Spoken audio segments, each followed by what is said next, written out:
لأجلك يا فلسطين،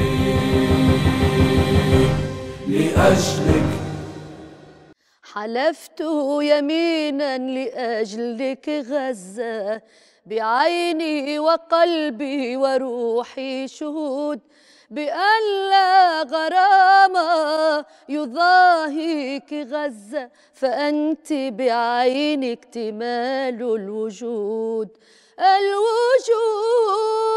الفنانة نشحة جمال، عندي مشاركة في مهرجان الأغنية التونسية دورة 22 بأغنية حلفت يمينا، من كلمات الشاعرة الكبيرة حنان قم، وتلحين وتوزيع الموزع والملحن الصديق والأخ نزار عبد القادر.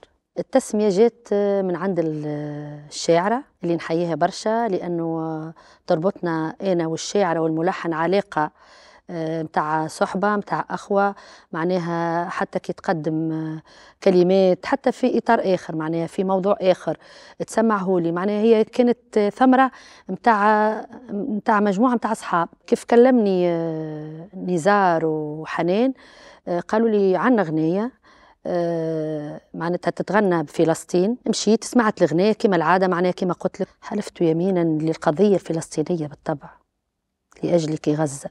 هو الفنان راهو رسالة، حتى كان ما ينجمش هو يمشي على عين المكان ولا باش يقدم حاجة لفلسطين الحبيبة بصوته وبالكلمات ومعناتها بالشعر اللي يوصل للعالم وللأمة العربية اللي قاعدين يعيشوا فيه أطفال غزة. احنا رسالتنا بالصوت والغناء والشعر واللحن. بإذن الله السميع العليم ربي كبير، وبإذن الله سننتصر. مهرجان الأغنية التونسية في دورته 22 من 14 إلى 16 مارس 2024 بمدينة الثقافة الشاذلي القليبي تونس. لأجلك يا فلسطين.